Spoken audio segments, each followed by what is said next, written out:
Ережеп айында қандай сауаптамалар жасаған дұрыс?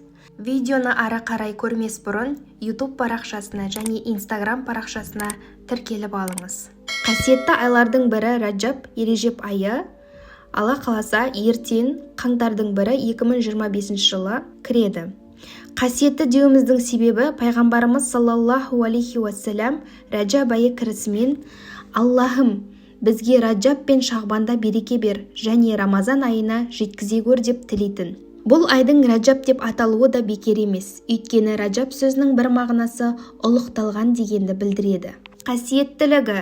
Енді оның қасиеттілігіне келер болсақ, Құран кәрімнің Тәубе сүресінде былай делінеді.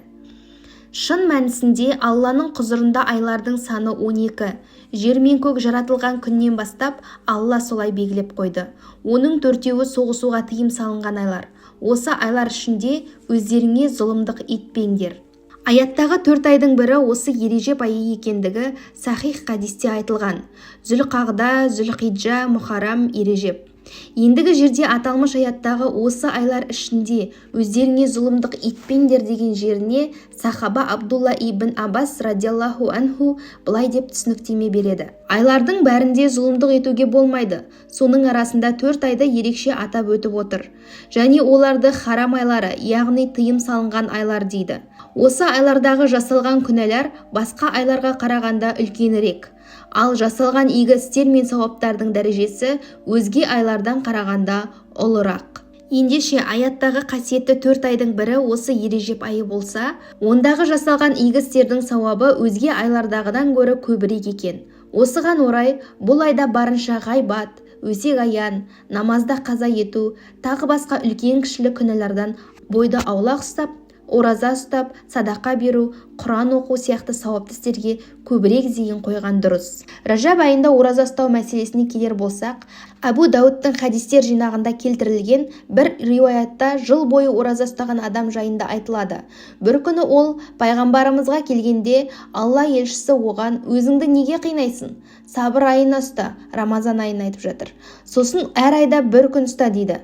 Бірақ әлгі кісі бұны қанаға тұтпағаннан соң пайғамбарымыз саллаллаху алейхи уассалам ай сайын 2 күн ұста дейді. Тағы арттыруын сұрайды әлгі адам. 3 күн ұста дейді. Пайғамбарымыз саллаллаху алейхи уассалам жаңағы адам тағы да күндерді қосып беруін сұрайды. Сонда Алла елшісі 3 саусағын жұмып ашады да харам айларының кей күндерінде ауыз бекіт, кей күндерінде аш. Харам айларынан кей күндерін ұстап, кей күндерін аш. Дей келе осы харам айларында арасына үзіліс бере отырып 3 күн қатарынан бірнеше рет ұстауын кеңес еткен. Ал осы айда ораза ұстау қаншалықты сауапты десеңіз, Хадиша әл-Байхақидің Шуабул иман атты кітабында келтірілген бір риуаятта Абу Қалаба атты табиғин ғұламаның былай дегені айтылады.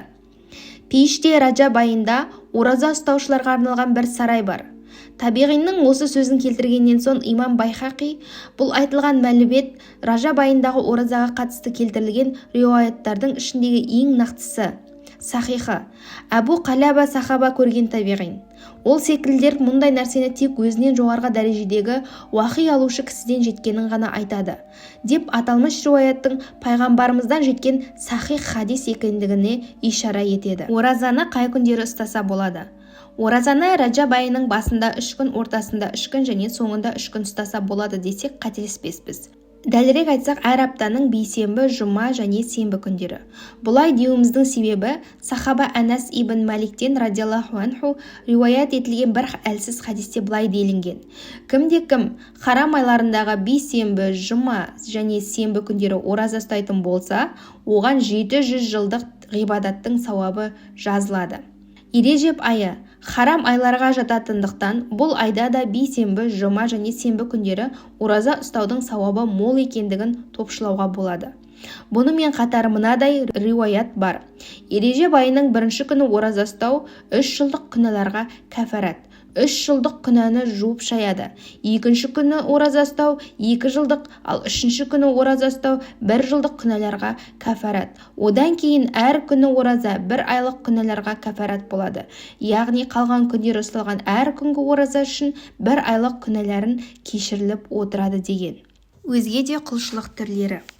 Күндіз ораза ұстаумен қатар түнінде көбірек тахаджуд намазына тұрған жақсы. және Құран оқып, қаза намаздарды өтеп, тәсбихат, зікірлерді айтып, көптеп жарылқау тілеген дұрыс. Өйткені харам айларында, соның ішінде Рәжәб айында орындалған игіліктерге өзге айдағыдан гөрі көбірек сауап жазылатындығы жоғарыдағы ардақты сахаба Абдулла ибн Аббастың радиаллаху анху сөзінен ұғыну қиын емес. Алла тағала осы айда жасаған құлшылықтарымызды қабыл етіп, о дүние мен бұ дүниеде жүзімізді жарық еткей. Ва ахиру дауана анил хамдулиллахи роббил аламин.